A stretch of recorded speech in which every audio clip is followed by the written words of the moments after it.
Toyota's new Avensis saloon gets an MPV upsize in the appealing shape of the Verso, but is it going to capture sales in the European market?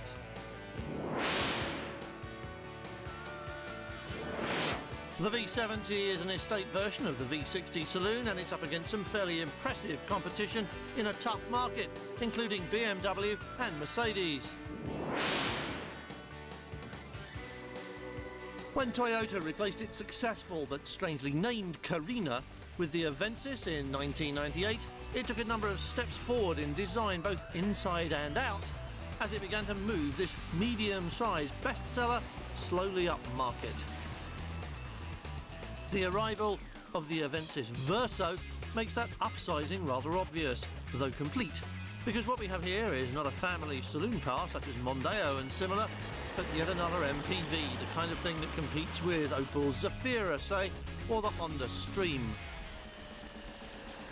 This is a vehicle destined to compete in the upper medium sector of the MPV segment, which is a fairly precise denomination, but again underlines the upsizing of Avensis in general, though prices are typically Toyota and haven't really grown that much. As always, with Japanese cars in Europe, the specification is extensive and generous, and the ABS system that's standard across the range comes with EBD and brake assist incorporated as standard features too. One way of keeping costs down is to restrict engine choices, and Verso is only available with two 2-litre units, either the 147 horsepower petrol with variable valve timing, or 114 horsepower 2-litre common rail turbo diesel. There's only a second or so between them on the run up to 60 miles an hour, and they're only a handful of miles an hour apart on top speed. So what will get your attention is the difference in mileage. 32 miles per gallon for the petrol in the combined cycle and 43 for the diesel. That's another 150 miles per fill of its 60-litre tank for the diesel, and it's cheaper to begin with, so no contest really. And more to the point perhaps, the diesel is miles ahead on torque and hits maximum 1,000 RPM lower than the petrol unit, so it should be a very respectable motorway driver. Not a bad looker either, typically tall and thin with a low floor platform. It makes a lot of space available for the money, especially if you were considering something like Passat or Mondeo estates as an alternative based on price. You probably wouldn't be thinking of them as an alternative based on layout, features or convenience though, would you? You'd probably think Chiron or Galaxy rather than Passat or Mondeo, because an MPV is an MPV and an estate car, well, it just isn't.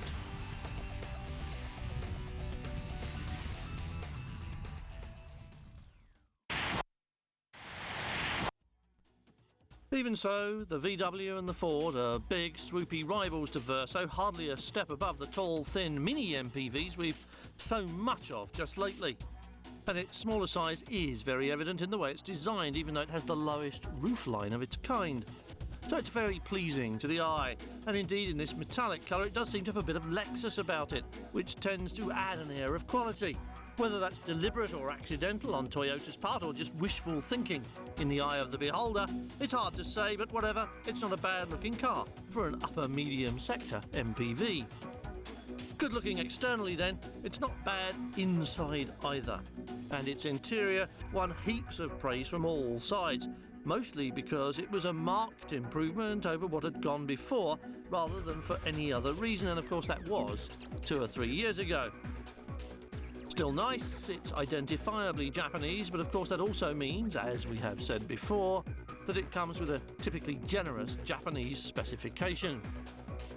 There's a standard CD player on the dash, electric windows and mirrors and air conditioning, including the rear seat area, which is a near £1,000 extra on Galaxy and Chiron. That's standard as well, and you also get sat-nav as standard on the top-of-the-range GLS models. That's another mega-buck option on the Ford and Volkswagen rivals. Toyota has built itself an entire industry on value-for-money products, and that value doesn't just include the in-your-face toy shop, but has always extended to clever, dependable engineering, and a good choice of equally solid power units as well. You're unlikely to find much fault here, whichever engine option you decide to go for.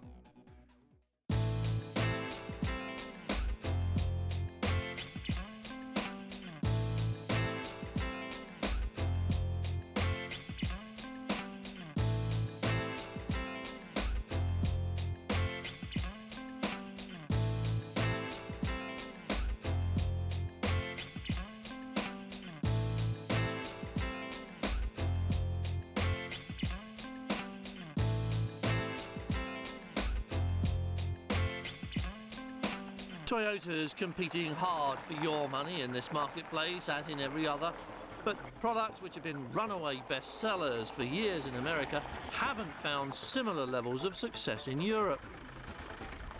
As Toyota switches more and more of its design work into European studios in pursuit of European standards of excellence, especially ride and road holding, we can expect that to change. And it will then be interesting to see if they can keep the value for money aspect as finely tuned as they've managed in the past. The Verso and its various new cousins are a first step in that direction for Toyota, and as we've seen with Nissan's new Primera and the new wave of so-called heartbeat cars that are on the way from Mitsubishi, Toyota won't be alone in targeting the European marketplace as its next major conquest. In order to achieve that, vehicles like Verso must compete on level terms with European rivals or sink to the sidelines as interesting alternatives for the kind of buyer Saab always describe as quirky when they can't think of a better word. Verso doesn't quite cut it in our eyes, and that's despite a good ride and very neat handling. It feels less sloppy and sways less than some of its rivals, which is good, but the downside is a fair amount of noise on the motorway. In all fairness, most of that is engine, and that's a criticism of the units themselves and the way they're insulated from the cabin, or not. And having praised the diesel for its good power and torque and therefore ease of motorway use, it's also possible to point a finger at the petrol engine and say that that one doesn't quite come up to the mark in smoothness or in performance. Other than that, the format's a familiar one now, except that Verso offers a 7-seat layout that still has room for a bit of luggage at the back, although admittedly the 2 seats that make up the final row are probably only suitable for children. On the other hand, the load space, minus all those seats of course, is a class-leading 2 and a bit metres, or just over 2,400 litres in capacity, which is big enough by anybody's standards. In summary then, it's good value for the price. It will hold that value better as a diesel than as a petrol-powered version. It has good build quality, not Lexus good, but good enough. And it definitely does have an air of refinement about it, to the eye. That air is borne out by an excellent specification, but its refinement disappears again fairly quickly once you start to drive it at anything beyond a leisurely pace. Families will buy this car and their money will be almost as safe as they are, but it's still not quite mainstream enough to take on Galaxy and Chiron and even Zafira as well, which compares well on price and on specification too. But perhaps the closest competitor will be the Honda Stream, which we saw in Geneva and which we'll be looking at in a lot more detail very shortly. This too is a 7-seater mini MPV that's very much in the pleasing mould of all recent new Honda introductions, and it's very highly rated by those who've driven it, which includes us, naturally.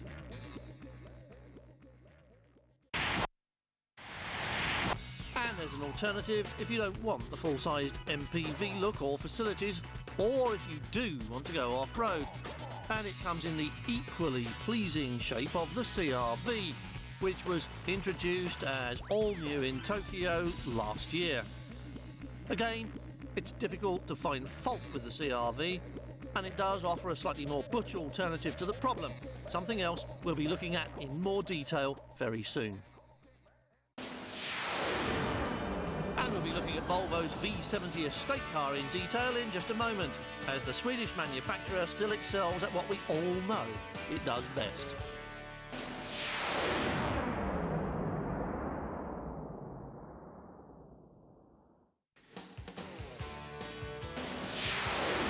Everyone else is talking about MPVs and mini MPVs, but if you want a traditional estate car, you can still have one.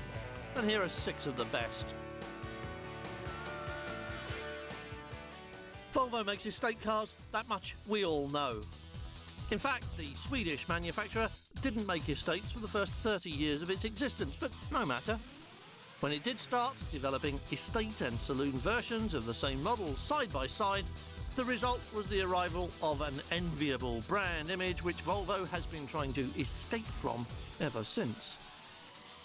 That's not strictly fair because no manufacturer wants to give up a brand image based on quality, safety and reliability, but the Volvo version had grown a little staid, so that the cars and estates were both regarded as plodders. In answer, Volvo spiced its image up with some racy saloons, quite literally. These have indeed spawned a new look Volvo range with some very attractive saloon cars with far greater appeal. And it was from one of these, modern looking and not a little sportive, that the V70 estate cars have been drawn. Style is always an individual thing, but for our money the S60 definitely looks the part. Slick, sleek and sophisticated from any angle, a perfect base on which to lay the foundations of an elegant estate car. Inside the S60, and therefore in the 70 as well, it has the lot, as you'd expect from a car manufacturer who specialises in big, comfy cars that lap up motorway miles and ease driver stress in the process. S60 is built on the same platform as V70 and 80 and shares their high level of impact safety, with airbags and belt tensioners in every seat location, plus Volvo's side impact protection system. Volvo hasn't strayed too far away from that old brand image of solid safety. But active safety remains part of the Volvo philosophy, and if there's an electronic braking assistance system available anywhere in the marketplace, you can have it on a Volvo, including this one. That same philosophy has transferred directly to the estate, Volvo's new brand image being that even if you're an estate car owner, you might still wish to make rapid progress. This, then, is the estate version of the S60, which replaced the S70, so the numbering system begins to make a bit of sense. This new model line, estate and saloon, takes the Swedish car maker into the hotly contested segment of the market, populated by 3 Series BMWs and the like. Now, although the 3 Series can claim ownership of this segment as far as saloon cars are concerned, the estate version, while every bit as dynamic and pure, isn't very much bigger in terms of capacity. And here, of course, we're entering Volvo's heartland.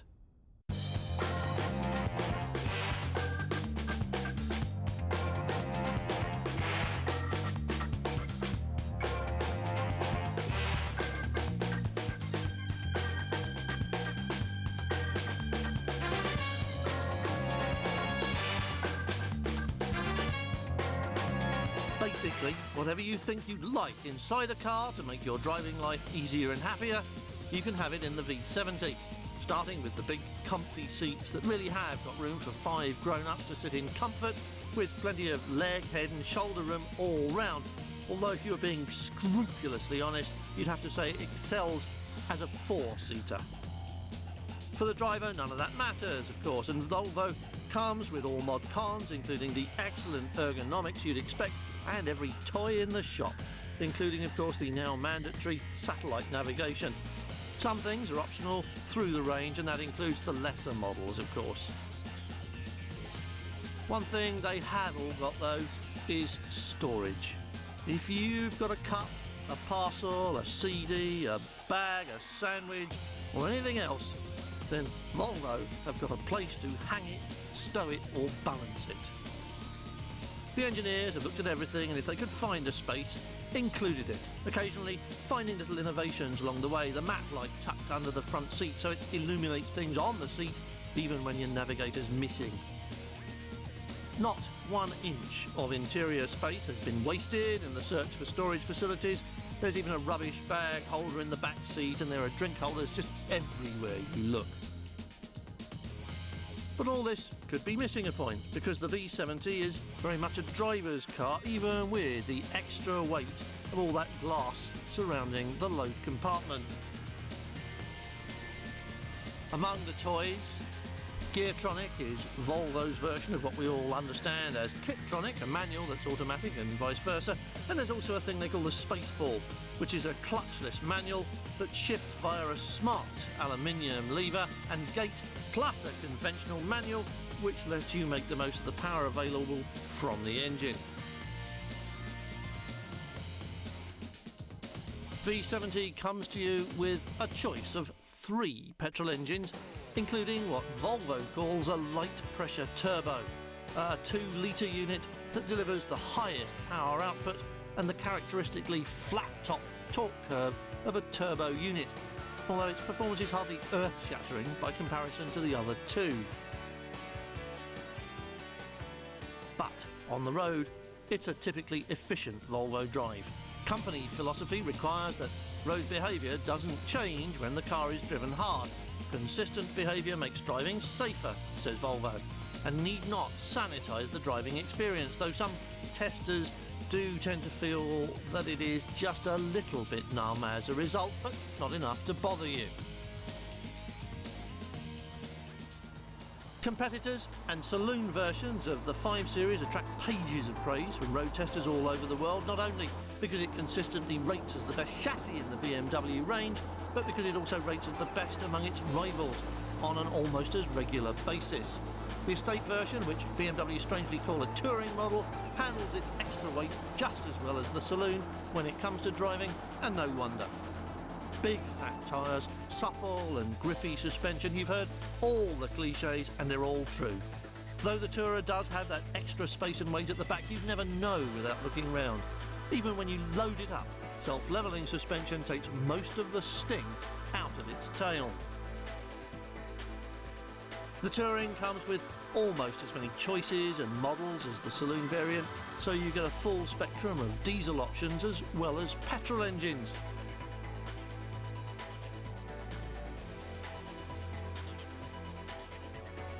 Audi's A6-based all-road is, they say, a nice big family estate car that's also an occasional off-roader by virtue of taking Audi's trend-setting Quattro system a stage further than before. It can adjust its ride height down for road use either manually or automatically, and includes a self-levelling system that adjusts to suit the number of passengers and the load on board. For off-road use, an astonishing 8 inches of ground clearance puts it in a fairly serious category, and it may well need its aluminium sump guard. It comes in a variety of trim levels, and the heart of it is that excellent engine and 4-wheel drive system as pioneered in the original Quattro. If you like Audi styling, and most of us seem to, the all-road is bound to appeal, and for anyone who lives up a country lane or likes a weekly picnic a little further into the woods than you dare go with 2-wheel drive, this looks the part. Or Vauxhall's Omega, a fine motor car and exceptionally good value for money. With big car external dimensions and therefore big car comfort in a very roomy interior, it's always been big inside, especially as an estate. Not even Volvo's perceived market leader could beat the original Omega on space and access. The Omega has both, and especially the latter, with a massive load area behind the rear seats that extends into near infinity when the split fold arrangement is invoked. Big inside, it can also be big in the engine department. Though there is a 2-litre 16-valve, there is also a choice of 2 V6s, 2.6 and 3.2. Omega's strength in crash tests also measures up at the large end of the scale, with 4 stars in the Euro NCAP tests. The standard Saab saloon, if you can call anything built by Saab as standard, is joined by an estate car which shares the saloon's base qualities of quirkiness that somehow hasn't been obliterated by good design. The 9.5 is basically a good car, if a little odd, and the estate similarly good, if a little strange. The Aero package makes virtually everything standard, including the recently introduced traction control system. Internal dimensions aren't in the same league as Omega, but it's not far short, and there's room inside for the regulation 4 adults plus a surprising amount of luggage. With all independent suspension, the ride is good, and there's a choice of smooth V6 or Turbo 4, making it a very pleasant car to drive, well-mannered and very well equipped. The AMG C32 Estate replaces the successful C43 and C55 models, and the much admired V8 is replaced by a 3.2-litre supercharged V6 that dishes out 350 horsepower. It's a performance estate car, this, and its spoilered and skirted body kit tells you so quite loudly. Inside, it is the same story, with special seats and steering wheel, different leather trim and fresh dashboard instrumentation, including a speedo that's calibrated up to 300 kilometres an hour, and needs to be, because the AMG is capable of extraordinary performance thanks to that blown V6. There's a superb 5-speed auto gearbox with a Tiptronic facility as well, and the ride quality remains excellent even with 225/45s on 17-inch rims at the front and two 45/40s on the back. AMG developed ventilated discs, plus ABS, ESP, ASR and brake assist. This car has been designed to be driven, and the design brief was to turn every mile into unashamed driving pleasure, and it certainly does that, making it the sportiest C-Class ever. Oh yes, and it's an estate car as well.